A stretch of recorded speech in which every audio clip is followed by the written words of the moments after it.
Bon, bienvenue à Mr Foot Interview. On a décidé de se dédier un peu au foot du Luxembourg. Donc on a aujourd'hui invité Monsieur Polo, président du Chifflange, qui va nous répondre à des questions croustillantes. Et je vous permets d'accueillir Polo. Bonjour. Bonjour. Donc Monsieur le Président, je voudrais tout d'abord te demander que tu te présentes un peu pour que les gens ils te connaissent. Écoutez, je m'appelle Polo Marciano, donc président du FC Chifflange depuis 3-4 années. Bon, disons que je suis dans le foot de Chifflange depuis 2003, je dirais, 2003-2004. Toujours un peu intéressé par le football, par le sport en général. Et donc je me suis mis à aider un peu le comité qui avait dans ce temps-là en place. Et peu à peu, je suis rentré dans la vie du club et je me suis surtout occupé de la première équipe. Puis jusqu'à un jour où il y a eu un nouveau comité, où je suis rentré aussi dans le comité, j'ai été vice-président et fur et à mesure du temps, je suis devenu président en collaboration toujours avec mon vice-président que j'ai aujourd'hui. Donc ça fait déjà 4-5 ans qu'on travaille tous les deux ensemble, donc pour le club quoi. Ok, qu'est-ce qui t'a fait passer les caps de devenir président du Chifflange? La vie du bénévolat au Luxembourg aujourd'hui est très compliquée pour les clubs, que ce soit pour le football ou pour tous les autres clubs. Donc c'est de plus en plus difficile de trouver des bénévoles et des gens qui se mettent dans la vie des clubs. Peut-être pour un manque d'engagement d'autres personnes, mais bon, nous on était déjà en place. Voilà, encore aujourd'hui c'est compliqué, c'est toujours petit comité de bénévolat. D'ailleurs je tiens à remercier encore tous ceux qu'on a dans le club qui nous continuent à nous aider. Et donc voilà, puis ça a été avec mon vice-président, on s'est regardé tous les deux, qui prend la présidence, et puis lui tout simplement il m'a dit écoute t'es plus jeune que moi, alors fais-toi le président et moi je reste de toute manière comme vice-président. Et ça s'est fait tout simplement, ça a été voté dans le comité, donc le comité a voté pour que je sois président. Et donc, Ok, je présume que ce n'est pas de tout repos d'être président. Je présume que tu as encore une vie privée, un métier, oui. Et après encore être président. Est-ce que tu trouves encore un peu le temps pour ta famille? On n'a pas trop le choix, on doit toujours trouver le temps et de cumuler justement tous ces postes, ces postes qu'on a dans une vie, qui est la vie familiale, la vie professionnelle, et dans ce cas-là le loisir qui se tourne, pas professionnel, je peux pas dire qu'on est président aussi au Luxembourg, c'est une vie professionnelle parce que c'est du football amateur. Mais oui, on trouve, je peux te donner une anecdote toute simple qui s'est passée hier soir. Hier soir, je passe à table et je reçois un coup de fil de mon coordinateur des jeunes. Et il m'appelle, il me dit « Polo, on a un souci, on a l'ambulance et la police au terrain ». Au moment où je passe à table avec mes enfants, qu'est-ce que je fais? Je prends ma voiture et je vais voir qu'est-ce qui se passe. Bon, tout a été résolu, pas de gros pépins, mais voilà un petit exemple, tu vois. Même en tant que président, c'est toi qu'on va appeler. Donc, tu es la première tête du club, donc on t'appelle toi s'il y a un souci. Et puis, donc, voilà, j'ai géré, ça m'a pris 20 minutes. Mais j'étais en train de dîner avec ma famille, donc ouais, c'est pas évident. Après, moi, j'ai une vie professionnelle en tant que commerçant à Chifflange. Donc voilà, ça peut être bien vu, ça peut être mal vu. C'était aussi ma crainte quand j'ai accepté. J'ai beaucoup de clients, faut dire, qui m'ont dit, mais Polo, est-ce que tu es sûr que tu veux prendre la présidence de Chifflange? Est-ce que tu vas pas perdre des clients ou gagner des clients, bien sûr, parce que ça va dans les deux sens. Et moi, de toute manière, j'ai pas peur parce que bon, moi, j'ai rien à cacher. Donc moi, je le fais avec mon cœur. Je suis pas là pour. C'est pas de la politique, c'est rien du tout. Donc j'ai pas eu peur. Et puis non, je regrette pas du tout. Je regrette pas du tout parce que j'adore ce club. Ça fait donc 16-17 ans que je le suis. Donc non, je regrette pas du tout. Ok. Est-ce que ta femme et ta famille, je sais que tu as des enfants, est-ce qu'ils acceptent facilement ta vie comme président et après encore comme commerçant? Parce qu'à un moment donné, le temps, il manque peut-être un peu pour la famille.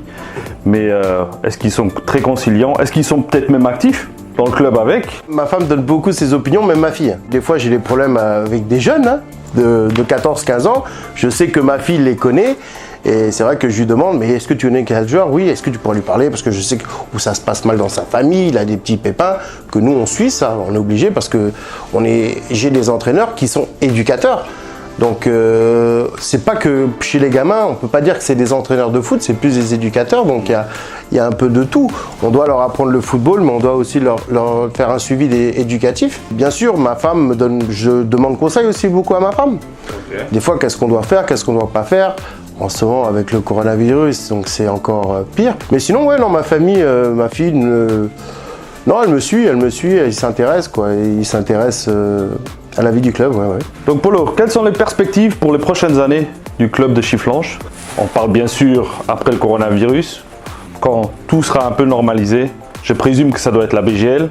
Vous aimeriez bien monter, mais je pense que ça serait déjà pas si mal si vous arrivez à vous maintenir en promotion. Cette année, c'était la transition, donc on a fait la montée cette année. Donc c'est vrai qu'après, quand tu essayes, quand tu fais un projet, donc le projet, c'est jamais sur 2 ans. Hein. Donc c'est tout un travail de fond, une structure, des équipes qu'on doit faire. Hein. On doit avoir un cadre équilibré, intelligent. Donc c'est ce qu'on a voulu faire cette année. L'année dernière déjà pour la montée, on l'a réussi. Grâce au coronavirus, grâce à une fusion, peu importe, on pourra dire que la montée de Chifflange a été faite d'un tout et d'un rien. Mais bon, on avait l'équipe pour monter, on l'a prouvé, on est monté. On a commencé cette année donc la promotion. Un peu difficile avec un coach que malheureusement on a limogé. C'était un excellent coach, mais voilà, c'est pas une équipe qui était faite, donc je pense qu'il nous fallait un coach vraiment qui rentre dedans, dans les joueurs, qui du caractère. Ouais, il faut du cœur. Pour être coach à Chifflange, il faut un cœur. Il faut un cœur parce qu'on a une équipe très caractérielle, avec des joueurs, qui sont passés dans le Grand-Duché, qui sont assez connus, comme Fred Marquez, qui est assez connu, Momo, Nabil qui a joué à Cargeng, donc Do Rosario qui a joué à Herpeldange, qui a joué à la jeunesse. Donc c'est des vieux de la vieille, finalement. Donc on avait besoin de cette structure assez expérimentée, et justement avec des jeunes, que leur rôle est justement d'accompagner ces jeunes vers le futur, parce que eux, voilà, encore peut-être 1 an ou 2 ans de football, et après on sait très bien que ça va, mais il faut profiter de ces joueurs d'expérience pour donner de la qualité à nos jeunes et pour faire progresser les jeunes, parce que le problème de Chifflange, c'était toujours ça, c'est qu'on était toujours en première division, deuxième division, alors qu'à la base on est plus un club formateur, parce qu'il y a quand même pas mal de joueurs connus au Grand-Duché qui sont sortis de Chifflange, hein, Benzi, Lombardelli, Pjanic bien sûr, ça n'a pas besoin de le dire, mais voilà, hors Miralem, on a eu d'autres joueurs quand même qui sont sortis, qui sont passés, les frères Kitenge sont tous de Chifflange, bon, je ne sais pas s'ils ont joué Aristote a pas encore joué un peu à Chifflange, Dimitri aussi dans les jeunes, mais après ils sont partis dans le club et Joël aussi. Donc voilà, parce qu'on est une équipe de première division, deuxième division, donc généralement les bons joueurs vont se tourner vers les têtes d'affiche luxembourgeoises, qui est Dudelange, Jeunesse, Racing, Fola. Donc ce qui est logique, c'est un jeune, s'il veut percer dans le foot au Luxembourg, il va se retourner vers ces équipes-là, parce que c'est des équipes qui jouent en BGL, et Chifflange ne jouait pas en BGL. Donc le fait déjà que Chifflange soit en promotion d'honneur, ça nous fait, voilà, nos jeunes ont peut-être moins l'envie d'aller voir ailleurs, et ils peuvent avoir la chance de jouer en première équipe à un niveau honnête, on va dire, honnête, voilà, parce que la promotion c'est quand même un niveau honnête. La BGL a beaucoup évolué, mais voilà, la BGL est divisée en 2, quoi. On a ces 7-8 équipes qui jouent vraiment à un niveau Niederkorn, donc ça fait 3-4 ans qui prennent du poids. Donc ouais, c'est l'équipe nationale, on le voit bien avec l'équipe nationale du Luxembourg. Le football luxembourgeois commence à prendre du grade, ça commence à devenir semi-professionnel. On ne peut pas dire que le foot, il y a 10 ans en arrière, il était semi-professionnel au Luxembourg. Je pense que c'était encore amateur. Donc là, on rentre dans la catégorie semi-professionnelle. Les joueurs de BGL sont déjà à des salaires assez intéressants qui leur permettent de vivre. Mais bon, toujours pareil, hein, c'est toujours ces 4, 5, 6 clubs maximum. Hein. On ne peut pas aller chercher, pas tous les clubs de BGL peuvent se permettre d'avoir. Après, moi, c'est ma vision, c'est ce que je pense.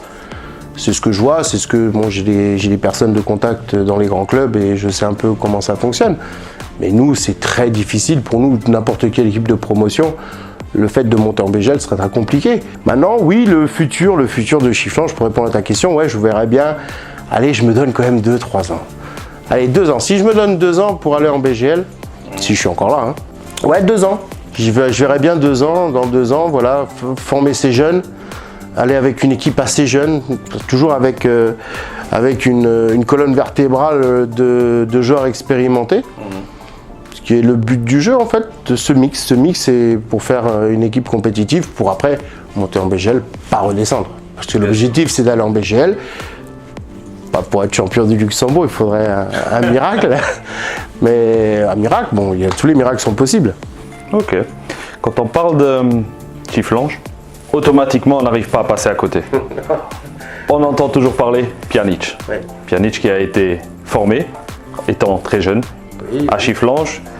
Quelle est la relation du club et même ta relation au jour d'aujourd'hui encore avec Monsieur Pjanic, qui est une star mondiale? Est-ce qu'il vous rend encore visite parfois? Oui, bien sûr, on rend visite. Ça fait 3 ans qu'on organise même un tournoi avec son nom, où il nous fait tous les ans le plaisir d'être là. Et sans trop de restrictions. Il vient, je vois le dernier tournoi qu'on a fait, donc le vendredi soir il est arrivé, je pense le jeudi soir à Chifflange, il fait ses entraînements parce que bon, même quand il vient à Chifflange il s'entraîne tout le temps. Il est toujours en train de s'entraîner et il était passé vendredi, donc le tournoi se passe toujours sur 3 jours. Et il était passé vendredi soir, je crois que c'est la catégorie des scolaires qu'on fait jouer le vendredi soir. Il est venu. Il est venu. Enfin, je lui dis, mais préviens-nous, parce que bon, les gamins, ils vont te voir, ils vont te sauter, mais il était venu avec une casquette où genre, ouais, personne va me reconnaître. Ben, ça a duré 30 secondes, quoi. Au bout de 30 secondes, il l'avait reconnu, à tout. Après, c'est ça qui est un peu dommage, c'est que lui, il veut venir suivre le tournoi, il s'intéresse, mais après, tu as tous les jeunes qui le voient et qui lui demandent un autographe. Et bon, bien sûr, c'est pas qu'il aime pas ça, mais comme quand il vient à Chifflange, il aime bien, c'est son village, il aime bien venir ici, il est tranquille. La relation qu'il a, il suit, là sur Instagram, il a encore mis une photo de lui petit avec le maillot de Chifflange, donc bon, moi je lui communique un peu aussi ce qui se passe un peu. Donc on a eu là, quand il y a eu le transfert de Barcelone, voilà, il m'a demandé comment ça allait se passer à cause du transfert. Donc oui, on a une relation, moi je l'ai vu grandir, donc je l'ai vu tout petit, je l'ai vu partir à Metz, j'ai été voir son premier match pro à Metz qu'il a joué contre Paris. Tout a été un escalier qu'il a fait palier par palier par palier. Et voilà, Barcelone, ça a été 30 ans, donc ouais, 30 ans. C'est son sommet. Bon, maintenant, on va pas parler football maintenant aujourd'hui parce que bon, on est un peu triste. Ça se passe pas super pour lui, mais je pense qu'il a le caractère, il a le foot pour surmonter tout ça. Parce que c'est vraiment quelqu'un de très simple, très humble. Donc oui, il s'intéresse, bien sûr, il s'intéresse, mais la vie de footballeur professionnel est quand même très compliquée. C'est pas évident, on n'a pas accès à lui facilement. Moi, je sais que bon, quand il a joué à Lyon, c'était franchement nickel. Moi, j'ai vu plusieurs matchs, j'ai été le voir à plusieurs matchs de Ligue des Champions avec son papa. On était accueillis par les dirigeants lyonnais, aucun souci, on avait accès aux joueurs. Rome, pas de souci non plus. On venait, on pouvait le voir. Mais alors là, Turin, ça c'était un truc de dingue. Alors c'est vrai que c'est très carré. Hein.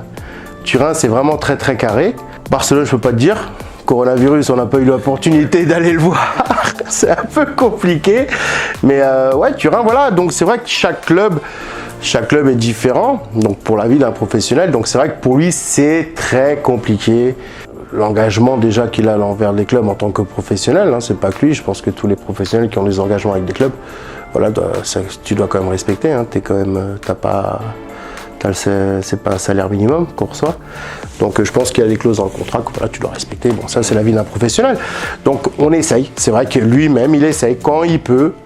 Voilà, généralement, quand il est dans cette période de vacances, c'est là qu'on arrive à le voir, à discuter. Sinon, oui, ça se passe par téléphone ou par message ou voilà. Sur l'année, c'est vrai que c'est très rare qu'on arrive à se voir. Il y a une chose que beaucoup de gens pensent, que Chifflange, comme a été le club formateur de Pjanic, il touche de l'argent à chaque transfert de Pjanic. Mais non, c'est pas vrai. C'est pas vrai? Non. Ok. Bon, après, on peut pas dire que Chifflange est le club formateur. Oui, il a fait sur cette nouvelle règle de la FIFA, donc on compte à partir de l'âge de 12 ans la formation d'un joueur. Donc Mireille nous a quittés à l'âge de 14 ans et demi. Donc les 2 premières années, oui, il était à Chifflange. Ces 2 ans et demi comptent comme formation. Après, donc Metz a été son club formateur, premier contrat pro. Lyon, si on englobe cette nouvelle loi de FIFA, Lyon aussi est un club formateur. Et ce que beaucoup de gens ne savent pas, c'est que même la Rome, parce que c'était avant ses 23 ans qu'il était à la Roma, donc même la Roma, je crois, que récupère encore une année de sa formation. Donc nous, on reçoit seulement quand c'est des transferts internationaux. Les indemnités qu'on va recevoir maintenant de son transfert de Barcelone, c'est une enveloppe de solidarité que la FIFA avait fait, je ne veux pas dire de bêtises, ça fait peut-être 6-7 ans que ça existe, hein, c'est pas avant. Et avant, c'était justement les aides à la formation qui étaient englobées. Mais ça, c'était avant que lui fasse... Il aurait fallu qu'il signe ses transferts avant l'âge des 23 ou 24 ans. Je ne veux pas dire de bêtises. Ouais, il était à Lyon, il avait déjà été approché par Barcelone. Et ça, s'était pas fait. Et puis après, il est parti à la Rome. Mais là, justement, c'est plus ou moins dans ces eaux-là. Donc, il y avait ces aides, enfin, ces indemnités de la formation que maintenant il n'y a pas. Donc ce que Chifflange va recevoir maintenant de son transfert de Barcelone n'a rien à voir. C'est une enveloppe de solidarité sur ces années entre ses 12 ans d'âge et ses 24 ans d'âge. Donc ces 12 ans, après c'est éparpillé par pourcentage, par année. Donc nous on est ceux qui gagnent le moins, hein, je vous rassure. Nous je crois que c'est 5% de 5% de 5%, bon, c'est des cacahuètes. Ben, les cacahuètes, pour eux, hein, pour Chifflange, c'est beaucoup et c'est un grand coup de main. Okay. Et donc oui, donc c'est chaque transfert international.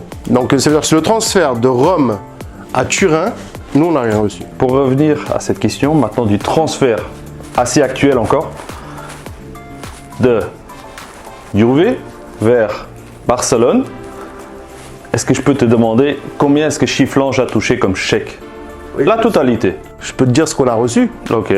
Parce que la totalité, non. Donc, faut savoir, c'est que le transfert a été fait en 4 ans. Barcelone va payer en 4 fois. Okay. Donc, nous, on va recevoir en 4 fois. Donc, ça fait qu'une dizaine de jours qu'on a été payé. C'est la semaine dernière qu'on a reçu. Donc, la première partie, donc la première année de contrat. Donc, 45 000 euros, je dirais. C'est déjà pas si mal. 45 et des virgules, hein. 45, 600, 800... Voilà, merci. J'ai ramené quand même les papiers parce que je me doutais que tu allais me poser des questions. Et comme moi, j'ai trop rien à cacher. Alors, fonds de solidarité Miralem Pjanic, 45 863 euros. Voilà, c'est ce qu'on a reçu la semaine dernière de la part de Barcelone parce que c'est le club qui achète, qui paye. 3 milliards d'euros qui seront répartis entre nous, Metz, Lyon et Rome. Tu peux garder ton bloc. Déjà qu'on parle d'argent, on va parler un peu des finances d'un club. Parce que beaucoup de gens n'imaginent pas qu'un club, il ne vit pas que d'eau et d'amour. Non. Et il a besoin d'argent pour vivre. Oui. Et ça ne passe pas que par des sponsors. On présume quand même que la FLF a un chèque pour chaque club. À combien s'élève le chèque de la part de la Fédération luxembourgeoise de football aux environs par saison? Tous les clubs ne reçoivent pas la même chose. C'est vrai, il faut savoir que tous les clubs ne reçoivent pas la même chose. Donc moi je peux te dire pour Chifflange, parce que comme je t'avais dit, je t'ai tout ramené. Hein. J'ai tout ramené parce que je m'en doutais que tu allais nous donner ça. Donc alors, il y a un subside de base de 1800 euros. Donc ça je pense que c'est pour tous les clubs. C'est le subside de base. Donc on a ce subside, je vais y arriver, ce subside de qualité plus. La fédération donne ce subside de qualité plus donc aux équipes qui ont des entraîneurs, éducateurs, hein, des coachs chez nos jeunes qui sont diplômés. Voilà, donc en fait, plus tu as de coachs diplômés à ton service, donc tu as ce subside de qualité plus qui est quand même pas mal. Bien sûr, qu'est-ce qui se passe? Un coach diplômé gagne plus d'argent. Normal. On va pas faire l'entraînement pour un coca et un sandwich, hein, on est bien d'accord? C'est plus comme dans le temps. Non, c'est plus comme dans le temps. C'est plus les coachs. Voilà, le bénévolat, il se passe à la buvette. C'est plus sur le terrain. Dans le temps, tu avais les coachs qui faisaient du bénévolat, le papa qui venait donner un coup de main et qui aidait. Donc aujourd'hui, non. Aujourd'hui, c'est monétaire. Il faut dire les choses comme elles sont. Donc oui, ça coûte. Les coachs coûtent de l'argent. Donc voilà, et la fédération donne un coup de main. Donc on a le subside qualité plus. Après, on a le subside FLF pour le nombre d'équipes que tu as. Donc dans les championnats de la FLF, hein, de toute catégorie. Donc par rapport au nombre d'équipes que tu as, donc tu reçois aussi un subside. Subside licence sport. Donc ça, je pense que c'est pas la FLF, je pense que c'est l'État. Je veux pas dire de bêtises. Donc voilà, on a aussi un subside par rapport au nombre de licences que tu as dans ton club, mais ça, je pense que c'est l'État. Okay. C'est l'État qui nous donne ce subside. On a la commune. Donc la commune aussi qui nous donne un coup de main avec des subsides. Donc par exemple donc la commune de Chifflange, 5 538 € par an. Voilà, c'est pas, on peut pas dire qu'ils nous donnent déjà les terrains, les installations. Hein. Donc on a un total de subsides de la Fédé, 33 avec l'État, 45. C'est un peu d'argent. Mais ça suffit pas pour faire vivre un club. Voilà. Non, ça suffit pas. Ok, il y a beaucoup de gens, notamment des parents, des jeunes joueurs qui sont dans différents clubs, Chifflange ou d'autres. Ils sont encore convaincus au jour d'aujourd'hui qu'un entraîneur qui entraîne des enfants de 6, 7, voire plus, que c'est des bénévoles et qu'ils ne sont pas rémunérés. Oui, c'est comme je disais tout à l'heure, dans le temps, oui, c'était peut-être possible, le papa qui venait nous donner un coup de main, ça existe encore, on va pas dire que ça n'existe pas, mais tu ne peux pas te baser là-dessus. Tu peux pas te baser là-dessus, on prend plus les parents qui veulent nous donner un coup de main, c'est plutôt pour aller au match, quand tu joues à l'extérieur, voilà, ils viennent avec leur voiture pour faire l'accompagnement des jeunes. Donc bien sûr, les parents sont toujours le bienvenu et ça nous donne un coup de main à nous, même si nous on a une camionnette, mais une camionnette ne peut pas prendre toute une équipe. Donc on a toujours besoin quand même que les parents nous donnent un coup de main. Après un entraîneur, moi je peux parler pour le FC Chifflange, je peux pas parler pour tous les autres clubs.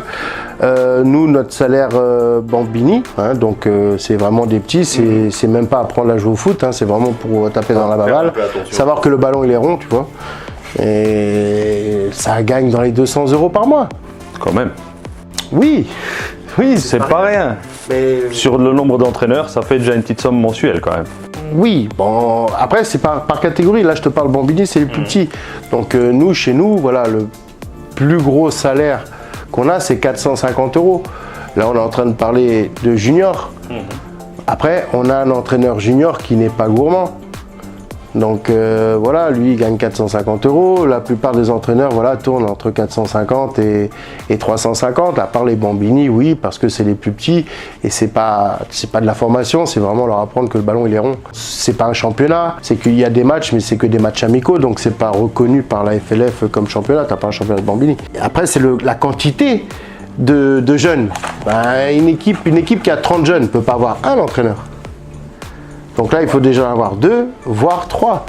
Donc c'est là que ça cumule, les entraîneurs se cumulent. Donc nous, on a une masse salariale mensuelle chez les entraîneurs jeunes. Je ne te parle même pas après des autres équipes. Entraîneurs jeunes, je pense qu'on doit tourner dans les 6 000 € par mois. Donc les 45 000 €, c'est pas énorme. Hein? Non, ça ne suffit pas. Oui. Seulement pour revenir à la petite anecdote, que les gens ils ont entendu 45 000 €, ils doivent penser que le club il est bien. Après, je pourrais te faire un listing de savoir combien ça coûte à l'année avec les entraîneurs, donc les entraîneurs seniors, les entraîneurs deuxième équipe. Il y a tout ça qui engrange, et là quand on parle de seniors, on parle déjà d'une autre catégorie de prix. C'est ce que je voulais te demander, combien est-ce que touche un entraîneur de promotion d'honneur, parce que voilà, c'est pas la BGL, mais... Non, voilà. Nous, l'année dernière, notre entraîneur, on avait une enveloppe de 1004 pour la première division. Là, en promotion d'honneur, on a une enveloppe plus ou moins de 2 000 €, mais cette enveloppe, ça engrange l'entraîneur principal, l'adjoint et l'entraîneur gardien au préparateur physique. Donc ça reste un salaire divisé par 3. Oui, le coach principal. Après, il y a des coachs qui sont plus chers que les autres, c'est clair et net. Les coachs, ils sont diplômés, mais l'enveloppe tourne à Chifflange. Hein, l'enveloppe tourne plus ou moins à 2 000 € pour 3 personnes. Donc un coach principal touche entre 1 000 et 1 200 € à Chifflange.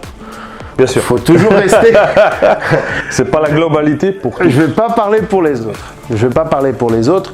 Donc oui, 1 200. Ok, là on a parlé maintenant des coachs qui touchent une petite enveloppe quand même mensuelle, mais les jeunes de nos jours ils veulent tous être des Cristiano Ronaldo ou des Messi, peu importe, et ils veulent tous toucher de l'argent. Et ce que beaucoup de gens ne savent pas, c'est que déjà à un jeune âge, la plupart ils ne payent plus pour jouer au foot, mais ils sont même rémunérés un petit peu pour jouer au foot, certains c'est une petite enveloppe. Le sandwich Coca, je pense que c'est déjà terminé depuis des années. Non, ça c'est la petite prime. C'est la petite prime en plus. Voilà, la prime en plus. Ça, c'est bon, ça. Mais généralement, à partir de quel âge un joueur qui est un petit peu doué, on ne parle pas d'un surdoué bien sûr, un joueur doué avec un petit potentiel peut déjà espérer toucher un petit peu d'argent et combien? Approximatif, c'est toujours très relatif. Un jeune, hein? Un jeune, on parle de 16 ans environ. 16 ans, c'est rare. Ok. Peut-être les clubs de BGL, ça pourrait peut-être arriver, mais je pense pas trop non plus, parce qu'ils ont la chance d'être le prestige, donc les jeunes vont plus facilement aller chez eux, pas pour l'argent, mais par le prestige du club, en sachant qu'ils peuvent jouer à un niveau au-dessus et avoir la chance de se montrer finalement. Maintenant, dans un club de promotion comme nous par exemple, on a deux, en dehors de leur prime de match, hein, parce qu'on a des jeunes qui jouent les matchs, donc ils ont les primes à la victoire.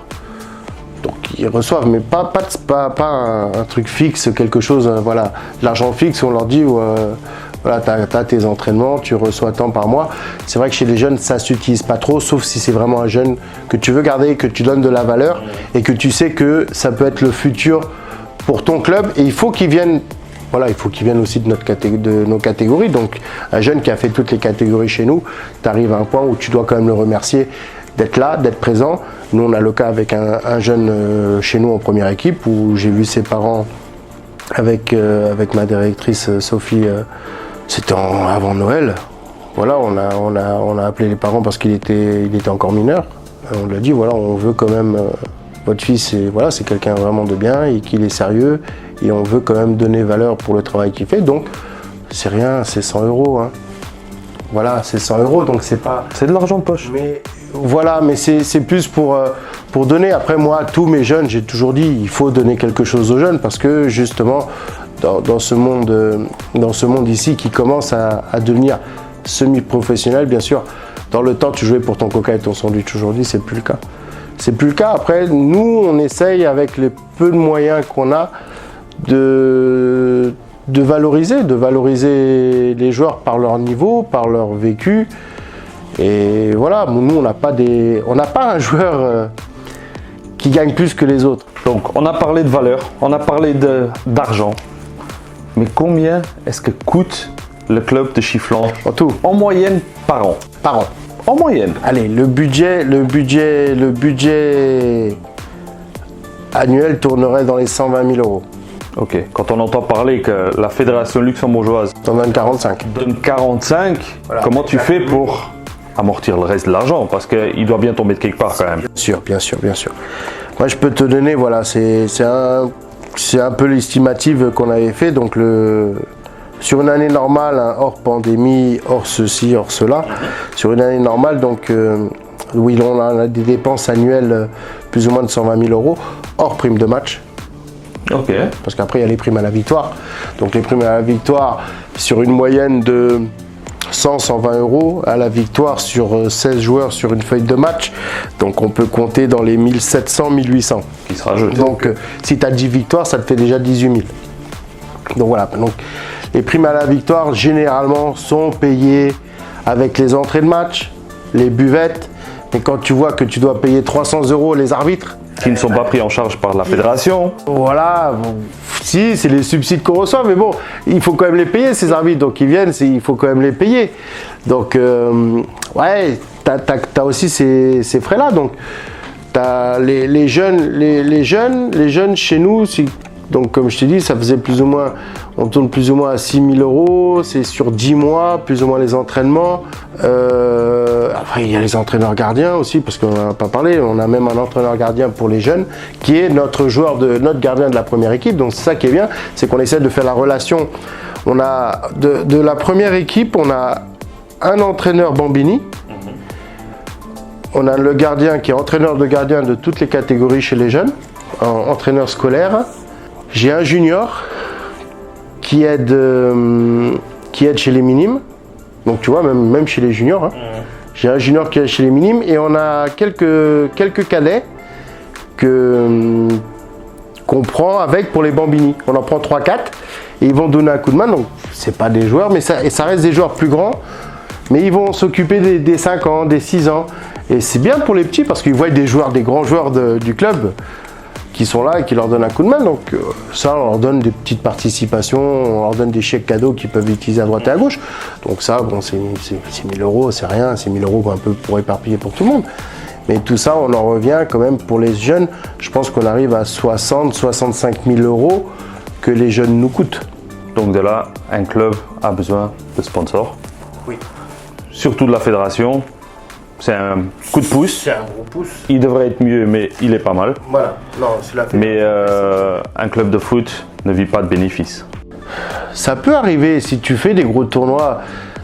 Le tournoi Pjanic, pour nous, c'est entre 20 et 30 000 euros de gain. Quand tu le fais pas, Tu le sens. bah, ces 20-30 000, bah, il te manque. Moi, je sais que je suis très proche d'un club ici du Grand-Duché. Ils ont un grand tournoi international qu'ils font tous les ans. Cette année, ils ne vont pas le faire. Mais c'est une perte de 40-50 000 euros. C'est énorme, hein. Et ces 45 000 euros, ça te permet de payer ta formation. Parce que beaucoup de gens nous disent oui, vous allez recevoir de l'argent avec Miralem. Oui, mais cet argent, il est utilisé pour les jeunes. C'est pas l'objectif de l'utiliser pour la première équipe.